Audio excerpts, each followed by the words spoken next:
Hey there, guys, guess what? I'm on the workbench today, so you know what that means. We're going to look at some stuff I'm doing. Hey, but this on the workbench I'm doing here today is going to be in a little different format. Um, I'm going to try something. You guys let me know if you like it, if you don't like it, what I can do to change it better. If you do like it, um, just let me know. Am I doing a good job or am I wasting my time? Hey, we're on the workbench. Let me show you some stuff.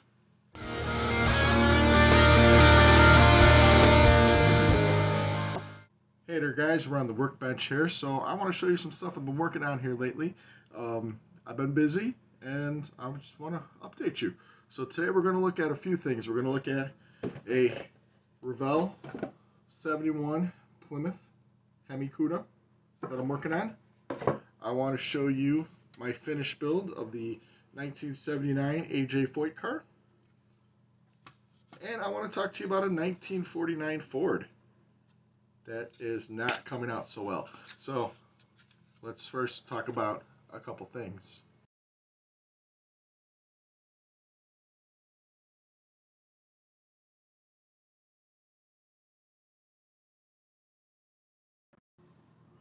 Alright, so first up on my workbench today, I want to talk to you a little bit about this 1982 Dale Earnhardt Wrangler Thunderbird. This is from the Revell Monogram Legend Series, one of four. It has a lot of cool cars in the series. I built the Richard Petty one, and I built the Terry Labonte one. Have not built the Kelly Yarborough, but obviously I am working on going to work on the Dale Earnhardt car. So, this is still in the box, still going good. I ordered special decals for this, and I'll show you here why in a second. So, I have not, well, if you ever watched any of my videos, you know I love the old NASCAR kits. I just think these are the greatest ever. I'm an old, kind of an old school NASCAR fan, and I really enjoy these kits from Monogram, which went to Revell, and then now Salvinos JRs has them. So, but this particular Thunderbird, I have never done one of these, so this will be the first time. It's the old Wrangler 15. I don't know who owned this car. Dale Earnhardt style. So as you can see, it's still in the box, but I found online, because I'll show you here, if you can see it. Move this out of the way. I ordered a separate set of decals, because the decals that came with it, yeah, you kind of can here, if the light hits it right. The coating for the decals don't line up with the actual printing of the numbers and the writing. You kind of see it here on the 15 here. So everything is shifted over. So the Wranglers don't have the full decal. You see, it's hard to see on the yellow. You can see it on the blue there. There it is. So you see where the 5, see if I put it down, I can't see it then. See where the 5 over here is kind of way off. And then over here it's way off over here. So it's like that on all the decals. It was like it wasn't lined up properly. So I found a set of decals. Yeah, you can see it here on the R. Look at the R's. Right there. So I found a set of decals on eBay, which are aftermarket decals. And I'm going to get them in the mail, and I'm going to start this one up. So this one should be pretty cool here. Goes with my Dale Earnhardt collection, because never go wrong with some Dale Earnhardts in your collection. So, looking forward to doing the 82 Thunderbird here.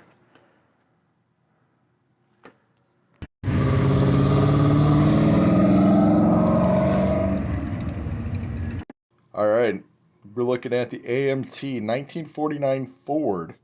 So this kit's kind of cool. This is the old school box. I believe it was from 74, 75, this particular box.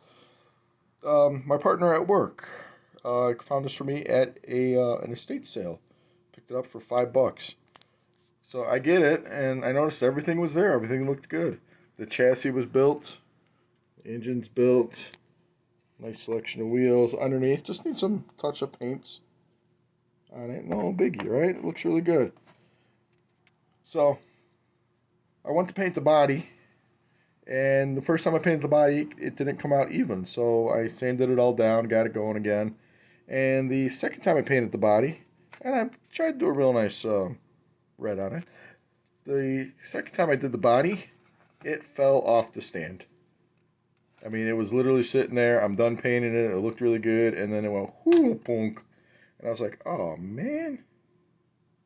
So either I'm going to strip this down, sand it down. I don't know yet. Probably strip it down. But I was really looking forward to doing this 49 Ford in one of the original AMT boxes, which is really cool because I thought it was going to come out real nice, but as you can see, it doesn't want to work for me. So maybe we'll see this one again later, but as of right now, I'm putting this one back in the box.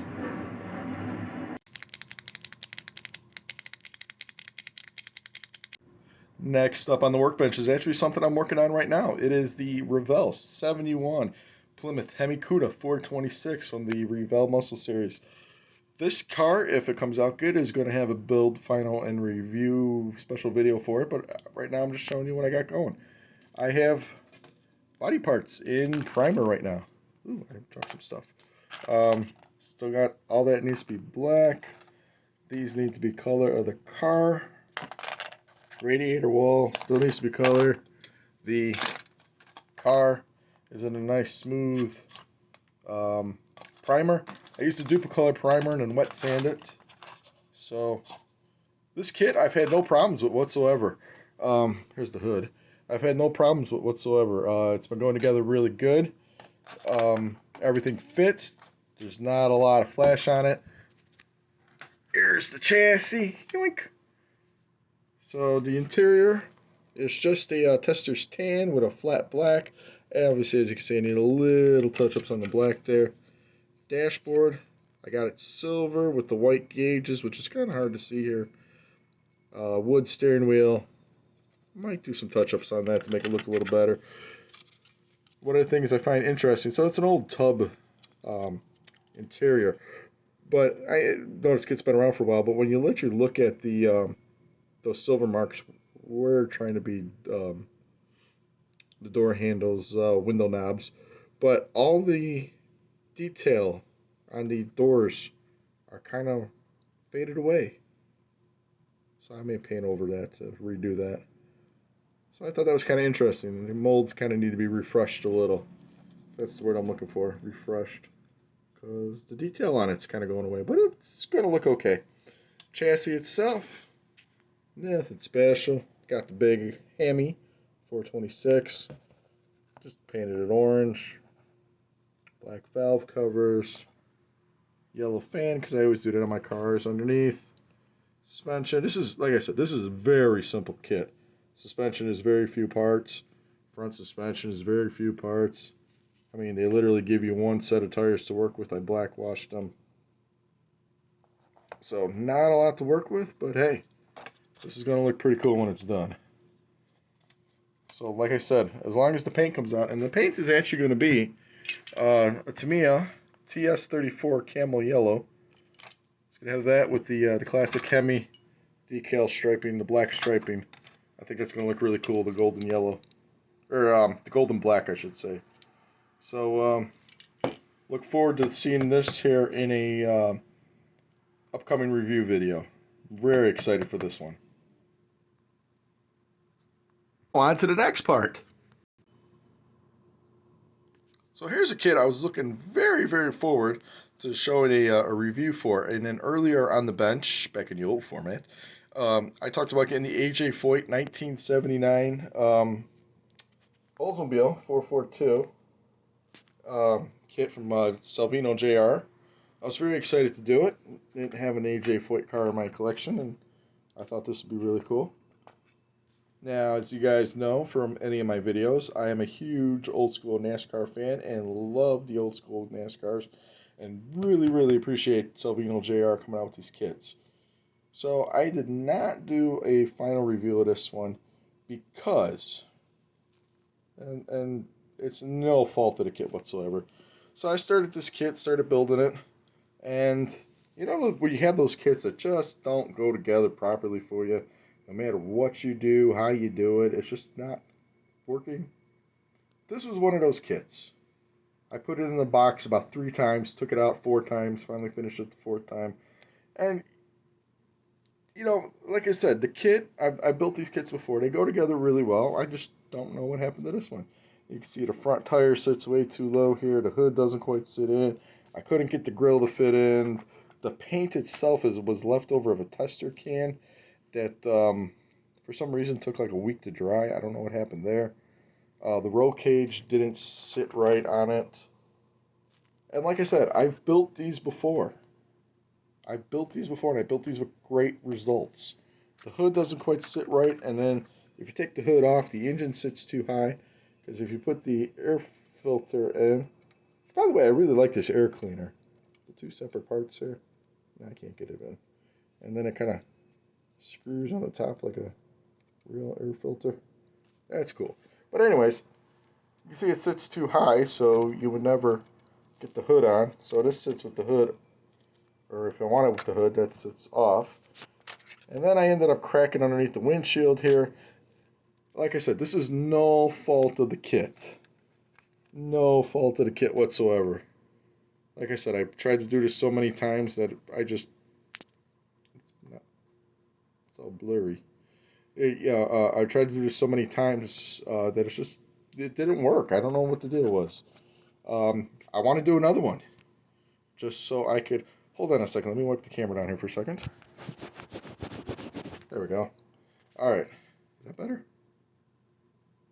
It's still blurifying. What's going on there? Anyways, it doesn't want to. Camera doesn't want to focus on it. See, it was so good of work I did. It doesn't want to focus. So, I am not trashing these kits because I love these kits and I know they come out great. But this particular build, like I said, I really honestly believe, and you guys as modelers could tell me, that for every car you build, every so many cars you build, how many cars don't get finished? You know what I mean? I think for every 10 cars I build, I think one doesn't get finished. But I ended up finishing it. It looks okay on the shelf. It would look better if this wasn't blurry. Oh, my camera's acting up. Oh well. But, like I said, I'm not faulting the company. I'm faulting the builder, which is me. So there's my AJ Foyt 79 Oldsmobile. AJ Foyt. Alright. And now it focuses. Look at that. Alright, so that is the video of what is on my bench of what I'm doing. Like I said, if you like this video, I know it's a little different format from before. If you like this video, let me know. If you don't like this video, let me know. But I hope to keep giving you content of what I'm doing. That's why we're here, for share model cars and whatnot. And I'm just trying to give you the content a little bit differently than maybe some other people are doing. Just trying to do it a little different. Like I said, if you like it, give me a like. I encourage you guys to write me. I try to write everybody back. You will get reviews still. And hey, I did that one unboxing of the 57 Chevy Funny Car. That got a lot of good reviews, a lot of good response. I think I'm going to keep doing the unboxing, but I'm only going to do it because we don't need it for cars that have been available at Hobby Lobby for the last 10 years. We've all built those cars a couple times already over. Just do it on like brand new kits that I can get my hands on. And if I can get my hands on some older kits, like from shows or eBay or whatever, some of the kits that maybe we forgot about, do a little unboxing of them. So that's what we're doing. So stay tuned for more reviews. And maybe we get another on the bench like this. So, guys, my subscribers, everyone else who's watching, I really, really, really do appreciate you, especially my subscribers. Those I write to all the time. You guys know who you are. Really appreciate you being my friend. Really appreciate being your friend. So I'll talk to you guys later. So I'll catch you guys around.